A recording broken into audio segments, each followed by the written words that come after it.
Hey guys, how we doing? We're gonna do a Civil War movie review. Just came out.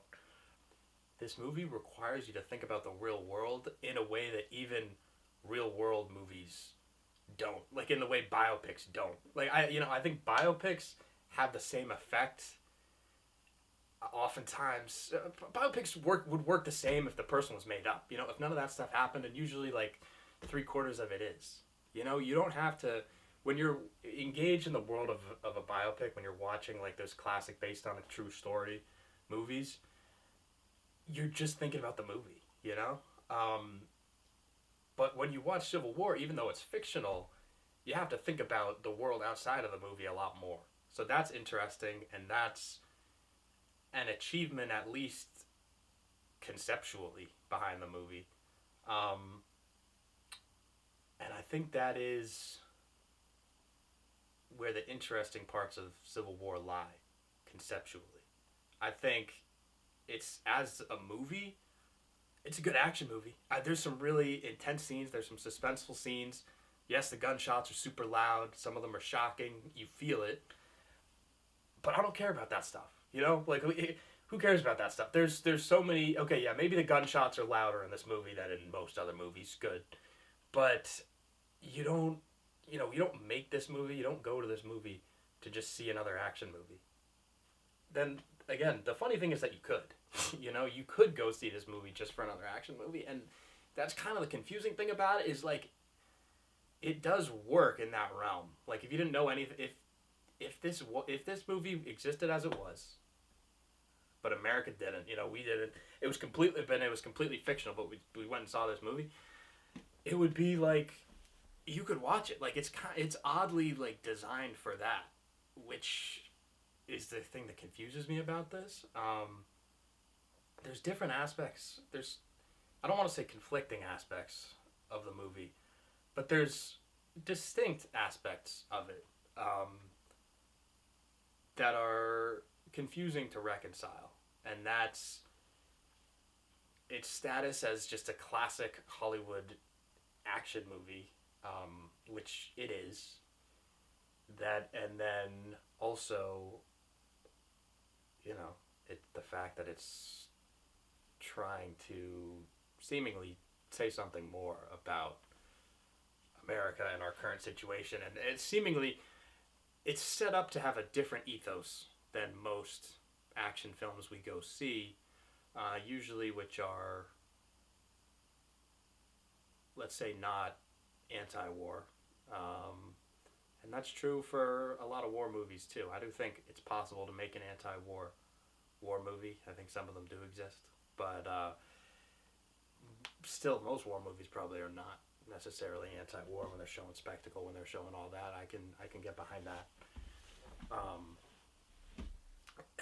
but Civil War, by making it so literal, like near future, the America we know, a war like that happening. Obviously we're not going into this movie thinking, okay, Civil War is going to show us how great it would be if we had a civil war right now. Obviously, so it's funny. There's like almost a unique pressure on how anti-war this film is that it asked for just by existing. There's a unique pressure on this film to be anti-war. And does it live up to that pressure? Once again, I don't think it matters whether it does or doesn't live up to that pressure. I think that the fact that it welcomed that pressure is the interesting part. I shouldn't say it's not interesting whether it does or doesn't live up to the pressure, because that's what people are going to disagree on. Some people are going to go, yes, this movie was horrific. Oh my god, and it was realistic. So it was like this was a staunch warning of like, hey, we're actually pretty close to this, and look how scary this is. You didn't realize how scary this is. And once again, if that's the thesis of the movie, it shows you how important it is to be thinking about the real world when you're watching this movie. Like if that is the thesis of Civil War, and you watch it without thinking about that, then what are you getting? You're just getting like an action movie. You're missing the whole movie. On the flip side, there's going to be the obvious argument that this is literally like this is like so melodramatic and so cinematic. Like, it's so movie-esque in portraying these people, and then, like I said, the friendships, and people die, and it's like, and you're supposed to, and it's like slow motion, and people are crying and breaking down, and like you're supposed to feel a lot of stuff in this way that's, in a way that we're used to from Hollywood movies, in a way that's more voyeuristic. And when you experience the movie like that, it's hard to think of it as anti-war as the first way that we categorize the film. Because in this latter way, we're, the pleasure comes from us watching the war, from the intensity. That's where the fun of watching Civil War is. So those two things are always going to be conflicting, and I give it, I give it credit for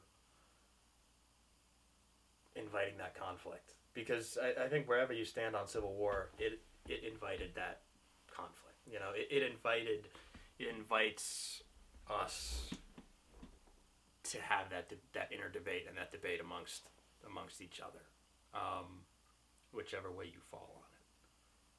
And that's why I said earlier that I give it, conceptual credit in its design. And then, a couple of the suspense scenes are great. Let's talk about a couple of them.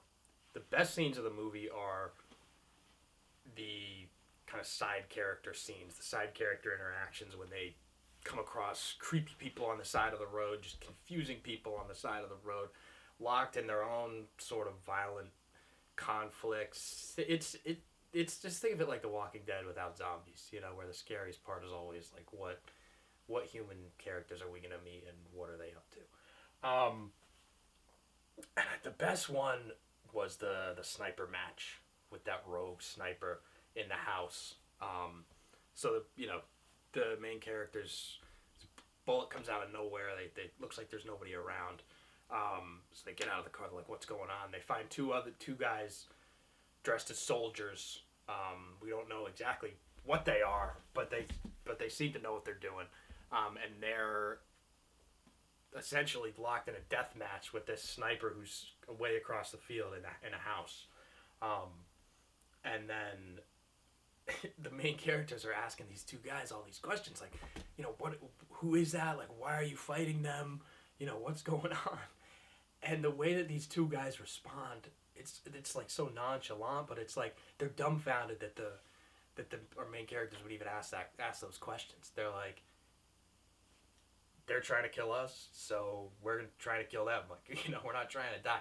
And it was the greatest microcosm of the whole war in the movie, of this whole conflict. That is, people can be disappointed that it wasn't explained in like very contemporary. People can be disappointed that the war in this film was not explained in explicitly current political terms. Because I think that's a question that a lot of people are going to have. But the movie achieves, the movie manages to say something more with that sniper scene, where it's like there's something more primitive going on in this conflict. And it's something that is so primitive and so obvious that we lose sight of it. And that would be our capacity for violence, and how we prioritize defending ourselves through violence when we have to, and what that means for us. And so that sniper scene, I think, was the best. And then the other great scene that people are going to remember from the movie is the Jesse Plemons scene, which is probably the most suspenseful and shocking scene. And I won't say exactly what happens, even though I don't care about spoilers. I just spoil the whole movie pretty much in reviews. But that scene is it's a combination of the movie's commitment to being about its main characters. You know what I mean? Like this is a movie about the war, but it's a movie about the war via a melodrama about these four main characters. But the great thing about the Jesse Plemons scene is how it connects that story and that emotional attachment that the movie has for its protagonists with this fascination in a, you know, untamed and unanticipated capacity for violence and hate that exists in America and that, you know, could go on for who knows how long and could end in who knows what. So that the Jesse Plemons scene combines, I think, best what the main story of the movie with a little bit of what we want out of like an explanation. All right. So to conclude, is it a good movie? Yeah. Is it a great movie? No. It's, you know, it doesn't synthesize in the way it just doesn't it doesn't synthesize all the way. Um, there's just too much room for it to be getting things wrong. You know, there's too much room for it to not. There's just too much that's left open in terms of what this movie's intention is for it to really hit home. That being said, as a to be able to see what the battles look like, what a lot of the skirmishes look like, down to the settings, what weapons they're using, how people are communicating to each other in those moments.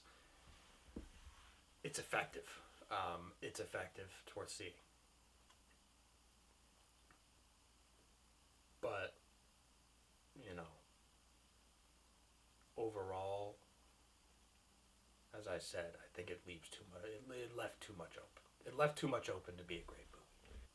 Okay, and then one more thing. In that scene at the end, the final conflict when the soldiers, when you have all these, essentially this group of soldiers that the main characters are with, carrying out this final mission, it's, I mean, they just don't seem like that good of soldiers. I know they're like pretty, they're like relatively coordinated, but like they're just kind of talking in normal terms. Like they need to be more efficient. They're just going like, oh, okay, you know, I'm reloading. Okay, like go in there. I'm gonna like be here. All right.